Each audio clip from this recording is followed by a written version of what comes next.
এরপরে যে ট্যাবটা আছে সেটা হচ্ছে বুকমার্ক।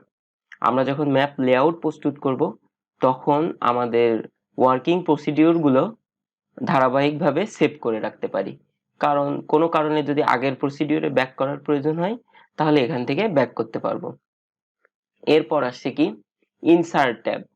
এখানে ইনসার্ট ট্যাবে অনেক কিছু আছে, এগুলো সাধারণত ম্যাপ লেআউট যখন প্রস্তুত করা হয় তখন কাজে লাগে। যেমন এই টাইটেল, টেক্সট, ডায়নামিক টেক্সট, এগুলো সব ম্যাপ লেআউট যখন প্রিপেয়ার করা হবে তখন কাজে লাগবে। এখন এগুলো দেখার দরকার নেই।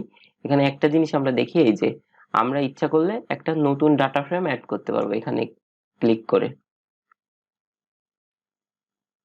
এই যে একটা নতুন ডাটা ফ্রেম অ্যাড হয়ে গেল। এখানে এখন এই ডাটা ফ্রেমটা অ্যাক্টিভ আছে। এটা আমরা দুইটা ক্লিক করে এটার একটা নামও দিতে পারবো, লাইক আমরা শুধু ডাটা ফ্রেম রাখলাম। এখন এই ডাটা ফ্রেমটা ব্ল্যাক আছে, তার মানে এই ডাটা ফ্রেমটা এখন অ্যাক্টিভ আছে। এই ডাটা ফ্রেমে যেহেতু আমরা কোনো ডাটা অ্যাড করি নাই, এই কারণে এখান ফাঁকা আছে। যখন আমরা এই ডাটা ফ্রেমটা এর উপরে রাইট ক্লিক করে এই যে অ্যাক্টিভেট করে দিব, তখন আবার এই ডাটা ফ্রেমটা অ্যাক্টিভ হয়ে যাবে। এরপর আছে সিলেকশন। এখানে select by attribute, select by location, অনেক ব্যাপার আছে, এগুলো আমরা পরবর্তীতে ডিটেলস দেখে নিব, এখন জানার প্রয়োজন নেই। এরপর জিও প্রসেসিং। এখানে ফার্স্টে দেখেন কতগুলো টুলস আছে, বাফার, ক্লিপ, ইন্টারসেক্ট। এই টুলগুলো সবচেয়ে বেশি ইউজ হয় জিআইএস এ, এই কারণে এই টুলগুলো আগে দিয়ে দিয়েছে।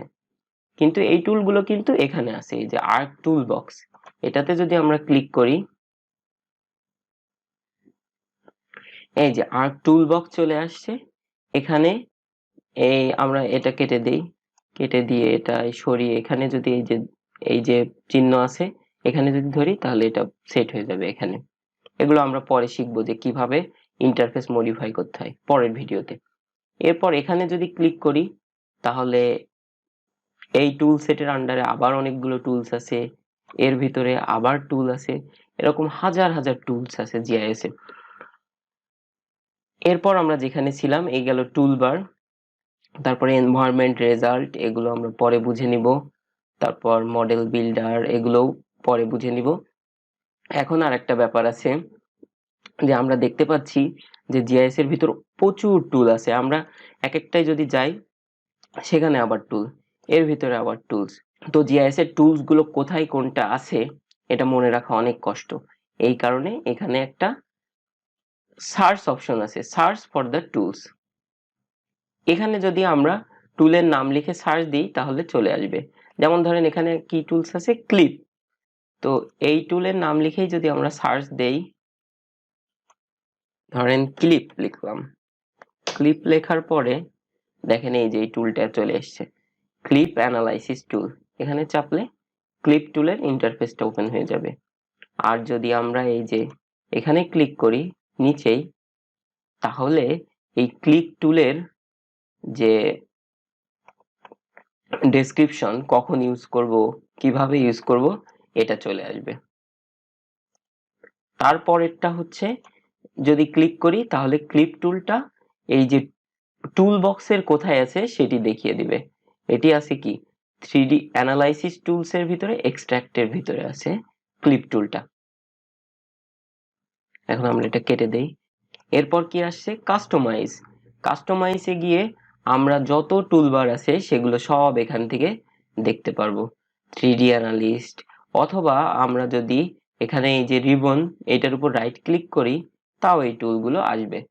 এখন আমরা দেখি এই যে এই টুলবারটা, এটার নাম কি স্ট্যান্ডার্ড, এটা আমরা যদি কেটে দিই চলে যাবে। তারপর এটা কি টুলস, এটা যদি আমরা কেটে দিই চলে যাবে। এখন এই টুলবার গুলো আনবো কিভাবে, হয় কাস্টমাইজে যে টুলবার এখান থেকে আমরা স্ট্যান্ডার্ড লিখি, এস লিখি, তারপর আমরা ওটা খুঁজে বের করি যে এই যে স্ট্যান্ডার্ড টুলবার। এটা এনে আমরা এই যে ড্র্যাগ করে এই রিবনের উপর ছেড়ে দিলে এই যে এখানে ফিক্স হয়ে যাবে।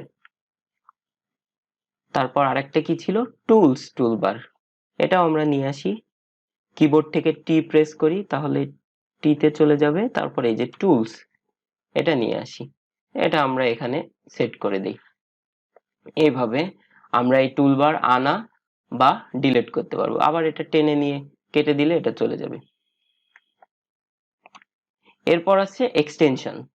তো এই এক্সটেনশনে দেখেন অনেকগুলো এক্সটেনশন আছে, আমরা অবশ্যই এগুলো সবগুলো চেক করে রাখবো। এগুলো চেক না থাকলে দেখা যাবে যে অনেক কাজ আমরা করতে পারছি না। ক্লোজ দিলাম। তারপর আছে অ্যাড ইন ম্যানেজার।